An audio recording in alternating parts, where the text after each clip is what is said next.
Good evening, everyone. Thank you for coming. I just want to say a few words about the director of this film that you're going to see. Her name is Shirley Clarke.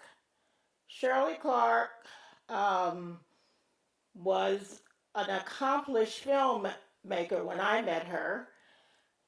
She had already made award-winning films, and she was a member of a film cooperative called Filmmakers. The other members of the film cooperative were Willard Van Dyke, Richard Leacock, and Shirley Clarke. D.A. Pennybaker was also, and then the Maisels brothers later on became members of this co-op. So during the time that I was making my first film, Integration Report 1, Shirley was also working on Skyscraper, which is a film that won an Academy Award. So by the time I finished my first film, Shirley, at the same year, won an Academy Award for Skyscrapers. Now, we worked in the same space, and we got to know each other. She got to know my work, and I got to know a little bit about what she was doing. So after I made Integration Report 1, Shirley decided to make The Cool World. And because she knew my work ethic and she knew me, she hired me to work on The Cool World as her assistant director. And then during the location shooting, and then after we're in the finishing project, part of the production, I was her assistant editor. So during the shooting, I did the continuity, and afterwards we can talk about what that involved. Thank you. In working with the director, how does she ever talk about this idea of the concept of the film around these kinds of sense of limits and possibilities? Well, you get the feeling of claustrophobia because of the set. There was this house that was the clubhouse. It was the house where Duke lived. It was all of the inner environments. And we changed the set from day to day to look like what was happening. The larger part of it was the community. Yes. You saw what was really just people doing what they were doing. There were no setups, just the normal things that people were doing. What Shirley tried to do was labeled documentary realism. And it was a very difficult thing to do because most of the characters were not trained. They were these were their first roles, Yes. really. Hampton Clanton, who was the lead, Duke, he was only 14. He had never acted professionally at all. And during the casting, Shirley and Carl and I and a few other people were trying to find someone who would be believable, but also someone who had some acting experience. But we didn't find that. You could see in the film these adult actors were mostly professionals. The one actor of the gang members was Clarence Williams III. So he had some experience, and I guess people who can remember that. I don't know if anybody in the audience remembers the Mod Squad. That's where Clarence Williams went after um, the cool world. So when the film was released, how did talk about its release, and how did it do in the theaters, or how did people respond to it? And, Well,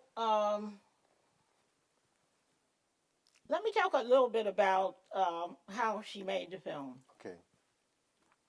and what she tried to do to make sure that the narrative of the film was true. At the end of the um, production, Mm-hmm. when we made the first cut, Mm-hmm. Shirley had leaders of the community come and look at the film. Mm-hmm. And those leaders were members of CORE, the Urban League, the NAACP, and the Nation of Islam. Mm. Why did she feel that was important to do that? She felt it was important because she didn't want to offend the black community. And as she was, even before she made the film, people were criticizing it before she even made it because she's white and she is making a film about a very sensitive subject in the black community. So she didn't want anyone to be offended by it. She was very careful about that. Although she was criticized loudly afterwards, even though she got approval. It was a very controversial film. And it's the first time that a film was made about the gangs that had a true narrative. Yeah, it felt like, I mean, it was very clear that the film has these sense of boundaries that Yes. are not crossed, and the scene of going to Coney Island was such an interesting scene because, in fact, it's like moving beyond the boundaries, and the idea that it's so close but so available, and that scene was such a powerful kind of metaphor of the sense of inability to kind of escape your community, and that being your world in a sense. Well, the conversation between Duke and Yolanda before they went to Coney Island, she had never been out of Harlem before. She This didn't is even know true. that Coney Island But existed. I mean, that's a part of the movie. It's not true though, right? Well, it's true. It, I mean, in terms it of was yeah. it was true in a sense. It was true because the people were in Harlem who never came Yes. to Coney Island, Mm-hmm. so they were confined to where they lived, and so that was true in a sense. That there would be someone living in Harlem who had never seen Coney Island or the ocean. Yeah, I mean, metaphorically, it was so powerful in terms of what it was Right. making, the statement it was Because making. because contrasting where they lived in Harlem with where they lived with Coney Island, it was sort of an escape from their community. It was opening up a different world. Um, and it was expanding what their experience in life was or could be. Even the busing, Yes. when the class was going downtown. Exactly, the opening. That Yes. was a phenomena that was true. Because a lot of people who lived uptown never went downtown to Fifth Avenue. They had no reason to go there. They didn't have money to go shopping there. And they went to where they lived. The parks, remember the scene in the park? Yes. Um, I know that park between well. Yes. Clarence Williams and his brother. Yeah. So in the film, you saw not only a progression in the closeness of Harlem, but you saw a progression of the growth of Duke, who started out as the warlord. He became the leader. So much of it's on the streets. So much is actors who've never had experience before acting. Talk a little bit about that. It was difficult Bec- because you were working with non-professional actors, and they didn't understand the importance of certain things. That number one, my job was called continuity. So continuity means that, well, first of all, you don't shoot a film like scene one is coming after scene two and scene three. You might shoot scene one, and a month later, you would come back to scene two. So it was difficult for the non-professional actors to know the importance of continuity. If you were behaving in a certain manner in one scene, it was important for you to pick that up and use the same emotional, the same, you had to wear the same clothes. If you were picking up a cup with your left hand or right hand, you had to do that. That was very difficult. The continuity was unbelievably hard. It was hard. But we had a professional crew. The cameramen were professional. The set director, the wardrobe mistress, everybody was in the union. Everybody except for the Leroy Lucas, who did the documentary footage. He wasn't. He was black, and he was not permitted to join the union at that time. But Baird Bryant was a professional, and so it was. These were our children. And we were going to take care of our children. We were going to teach them. And we did that. And the kids trusted us. They trusted the adults to take care of them and make sure that they were doing the right thing. And they were really so enthusiastic. There's nothing like the enthusiasm of working with young, enthusiastic people. It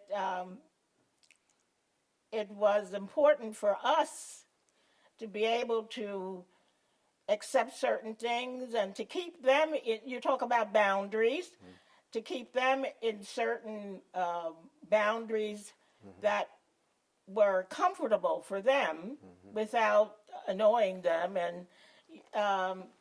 And then it was important for the crew to understand the difficulties that these young people were having in doing what they were supposed to do. And there wasn't a lot of films that were necessarily staged in Harlem in the way this one was staged. Talk about the challenge of just doing that, and it being, because it's so much of the film is on the streets, it's in the parks, it's in all these places that are Harlem. How complicated and how difficult was it to work there, or maybe it was easy? Talk about that, like the location work that they did. Well, it wasn't easy because, as you say, there wasn't a lot of work that was done in Harlem at that time.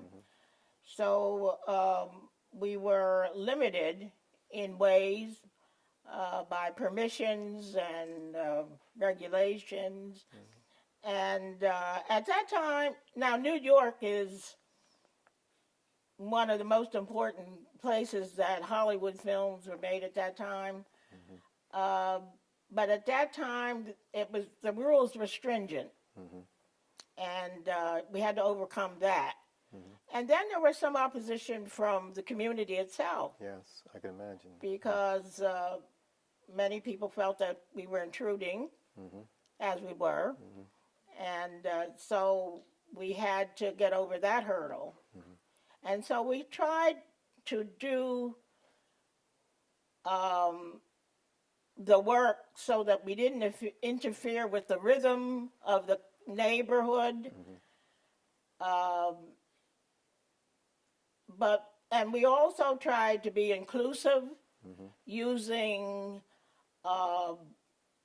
businesses that were connected to location shooting.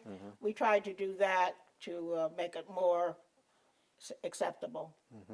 So When the film was released and people watched it, what was the response to it? Um, the regular audiences that went to see films either loved it or hated it. There was sort of no in between. You really liked it or you really hated it. You didn't see films that were about the black community that much. Right, So exactly. yeah. And there wasn't a large audience for it. But in the world of filmmaking, it was very well respected. As Kay said in her opening remarks, this was the first independent film that was ever shown at the Venice Film Festival.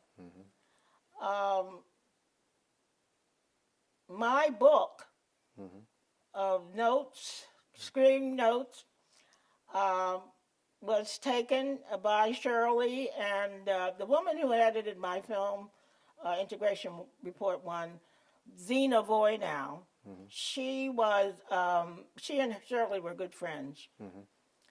And they knew Andre Malraux, who was the Minister of Information at that time in France. And they took the script notes that I made for the film, and I think I was told it was put into the National Film Archive. I don't know if it's still there, if there is anybody in the audience that can find out if it's still there. That would be wonderful news to me. But Shirley was very creative. And she wanted to do this film in a certain way so that it would be both true to the material, but she also was a person who was experimenting as we went along. So there are a lot of experimental shots in the film, as you can see as a filmmaker, you can appreciate the experimental work that she put into this one shot, the stairway shot. Yes. We shot that about 10 times before we got it right the way that she wanted it. That the film is always it's always in motion, and it has a certain kind of real rhythm to it, and at the same time. And a certain kind of energy because of the way that in fact that it's not just shot but also cut, so that it embraces that motion and stuff. So and everything fit together. Yes. Mal's music, the emphasis that he put on certain shots, the themes that he used, opened up certain emotional and ways for people to respond to the film. The music was a big part of the film. I want to get to the music because the music was so right on in a sense. Exactly. The music was used in a way to call your attention to certain things, and the music also directed you to certain emotions, to certain visible images, and it was so used in such a way that it opened up the film for you. You knew you could identify with Duke by his theme music. You could identify with his mother, Gloria's emotional. The music had an impact on each one of the characters, and just having been seeing the movies many times during the editing of it, because after I did the continuity, I went into the editing room and I was the assistant editor. Now, Shirley was given credit for editing the film, but there was a co-editor, Hugh Robertson. Hugh Robertson is not given the correct credit on this film. He was a co-editor. He was an African American man Yes. who was one of the early persons who got membership into the editors union, and it was because of Hugh Robertson that I got into the union in a way, because he signed as a person recommending me for an application. Hugh was a wonderful, talented editor, and they co-edited it. So the credits do not give Hugh Robertson. I mean, he has a credit for sound or something weird, but he was the co-editor. It had, because in some way it felt like we were watching jazz on the screen in the way that it's cut and its way it's Right. it's constructed, and I was thinking about how the kind of insight and sensibilities that allowed it to kind of do that. That was unusual for that time. Well, that's the way Shirley used the Yes. music. She and Mal worked over the music very, very at long periods of times, and there were the end conflicts of, well, the normal conflicts of time and money were exacerbated because Shirley took her time in editing the film because she wanted the finished product to look a certain way, and it did. I think it was successful. How long did it take for the film to get made? About a year and a half. Really? Yes, but during the making of the film, there were rewrites, as it's normal. Yeah. There were rewrites, there were reshoots, and we worked very hard to finish it on time because we wanted it to be finished for the festival. So that was put us under a lot of pressure. Well, I'm glad it made it to the festival. We made it to the festival. I want to open it up for questions, and if you have questions, please raise your hand. Yes. I would like to applaud you and Shirley for making this film. It's one of my all-time favorites.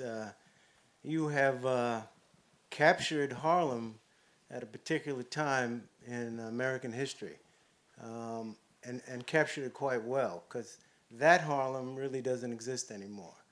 And I was wondering, I mean, Shirley comes out of a purely documentary background, and I was wondering why she chose to go into making a narrative film and why she picked that particular subject to make the film about. Before she was a documentary filmmaker, she was an experimental filmmaker. Her background was related to dance. She had made several award-winning films about dance. She was a choreographer. And she moved from choreography to filmmaking, documentary filmmaking. I don't know how that relationship developed from dance to documentary filmmaking,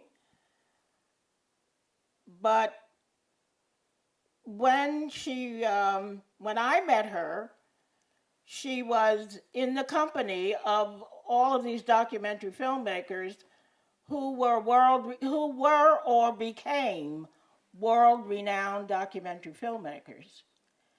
So this was just another progression in her personal development and artistic development. And I think she chose it. And she started out as experimental, and this was a change within the realm of being experimental. There's a documentary sense about experimental films in the style of how they develop. what Shirley did was to carry all of her experience from dance, choreography, experimental to documentary. And I think she chose this to put all of them together. And that's what she did. Does that answer your question? Maybe? Yeah, a bit. But, you know, that, to me, that's a tremendous leap because now she's, instead of capturing life as it is as a documentary filmmaker, she's jumped into a realm where she's got to deal with a narrative script that's written, and she's got to deal with actors, and she has to deal with directing actors. And that's really a big leap if you're going to work with actors and get a realistic portrayal of the kind of life you want. So my other question was, how did you all go about casting it? And were most of the scenes improv, or did the actors have lines that that were scripted for them? It was scripted, and sometimes the script changed to encompass the methodology of the film. I mean, we didn't start out just with the screenplay itself. As we worked with the film, the documentary part of it came in. So there were times when we started out with the script, but the script then was set aside and we put in some documentary material in place of the script and vice versa. So you get this wonderful mix of methodology, of documentary, of fictional, and experimental.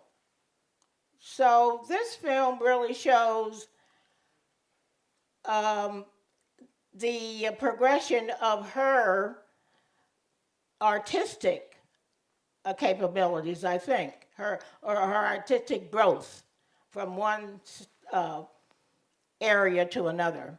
She was a very creative person, and what she tried to do, as I guess many artists do, and succeed in doing, is using your artistic abilities to go to a different place, encompassing what you have done before.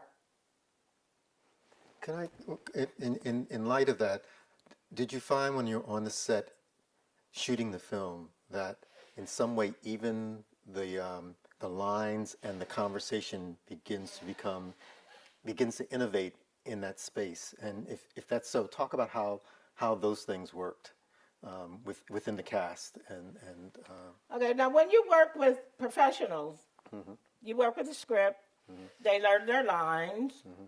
and you shoot it. Sometimes the kids couldn't get the lines. Mm-hmm. Sometimes Duke was 14, mm-hmm. and the girl that played Luann was 16. Mm-hmm. It was difficult. The love scenes were very difficult for them. Mm-hmm. First of all, because they were embarrassed, mm-hmm. because they're not professional actors, mm-hmm. and so they're not trained to use these abilities. Mm-hmm. And so they were using the natural abilities for 14 and 16-year-olds to do this, mm-hmm. with cameras and everybody watching them. It was difficult. Mm-hmm. So sometimes we had to change the script. Mm-hmm. Sometimes we had to change the narrative, mm-hmm. to suit what their abilities were. Mm-hmm. Mm-hmm. And coming out of documentaries, was there something about this construction and working on this film that was incredibly satisfying for you, or did it change, did it ever change some of your own thinking about how you would approach your work after this film? I was so excited to work on this film because I had not ever worked, well, I had only made one film before this film. And I'm a true documentary filmmaker. I never wanted to make a narrative film because my films were about the struggles for freedom and equality among African Americans and other people.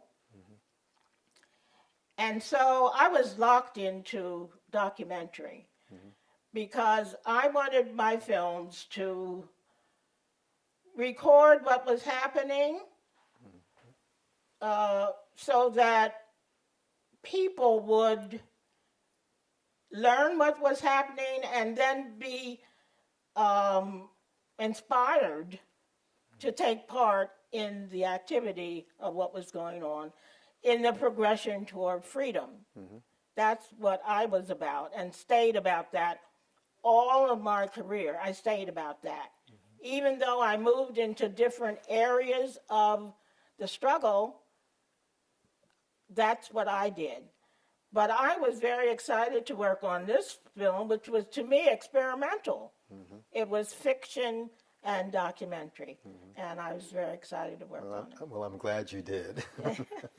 Did Shirley Clarke choreograph the fight scenes? And I want to know why you decided to become a filmmaker and how you became a filmmaker. Yes, she did. She did choreograph the fight scenes. It's fun. It was really fun. The kids really enjoyed it. Shirley had a wonderful ability to communicate with these young people that she was working with, and it was through her ability to communicate that inspired them. They wanted to please her. They wanted to do what she expected of them. Shirley was criticized a lot for her straightforwardness and because she's a woman and she was working in a man's world. There weren't many women filmmakers at that time who were directors. And so many people didn't understand. I'm not here to explain Shirley, please, but I am here to say how I understood her, and I found her to be an honest person. She was straightforward, she was no nonsense, and she worked hard, and she expected everybody else to work as hard as she worked. And it was wonderful because it created a mood and an attitude of working hard and succeeding. And the young people really, really liked it because she didn't coddle. She let them know what she expected of them, and she was able to communicate that with language that they understood. Now, why did I become a film editor? I started out making my first film. I produced and directed it. And after, it was about integration. And after that, I called it Integration Report 1 because I thought, oh, I made a film now, I'm going to get money to do Integration Report 2, 3, you know. I'm making my career making films about integration. So, to make a long story short, there weren't people with money that were interested in making films about integration when I was making the film. So I wanted to stay in the field. I wanted to be a filmmaker. So I started my career over. I started well, I wouldn't say at the bottom, but I wanted to become a technician so that I could control what I was doing better. And I wanted to also stay close to what I was wanting to do. And I thought the best way for me to do this was to become a member of an industrial film union. And that's what I did. It wasn't easy, but I set my goal to do that. And so I chose editing because, first of all, I love editing. But secondly, because of my lifestyle, wife, mother, um, it suited my lifestyle. Secondly, I'm a small person, and equipment at that time was big. I was lucky because I came in on the cusp of moving away from large equipment to small handheld equipment. So I was lucky at that time, but I had no desire to be a camera person or a sound person. I wanted to be a film editor because if you learn film editing, you learn how to direct. Because once all the footage gets together, now it has to be put together. And that's what the film editor does. So that's what I did. I was a film editor for years. And I decided one day, and I was a director, because I worked at WNET, and what the people that they hired to make films at that time were writers. They weren't filmmakers, they were writers. And they came in with these scripts to make films, but they didn't know how to direct films. And the films were talking heads. So I was figuring, I'm an editor now. Now I'm figuring out, how do I make these talking heads easier to look at, to understand? And so I began saying to the directors, oh, well, you wanted to get this expository shot here, get this cutaway here, get this sound here. And I said to myself, hey, I'm directing. And you're teaching film. I'm a director. So that's how it progressed. The film that she did shortly after this, I believe, was called The Connection. Yes. And she had Jackie McLean live as an actor and a musician, one of the great alto saxophonists of all time. Right. And I just wondered if you had any commentary about the use of music beyond the cool world and so forth. Shirley used jazz because that was the rhythm of the lives of the people that she was filming. So it worked so well. There was a spiritual understanding that the music transmitted, I think. Did you? Absolutely. Yes. Mm-hmm. As a documentary filmmaker, and the subjects that I was interested in doing, there's always theme music. And the theme music that I used were the music that was the engine that made the movement work. And that was spirituals. Now today, protesters don't use spirituals. There was a historical reason, because when the slaves were working toward freedom, they went to the churches. That's where it was a safe place for them to come and make their plans. And ministers were the main supporters of slaves going toward freedom.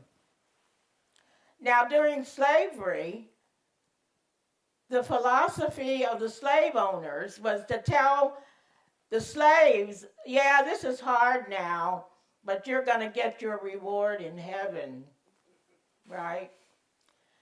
Not knowing, foolishly, that the slaves were working for their freedom on earth without their knowledge and not accepting that their freedom was going to come from heaven, but they were going to make it come themselves.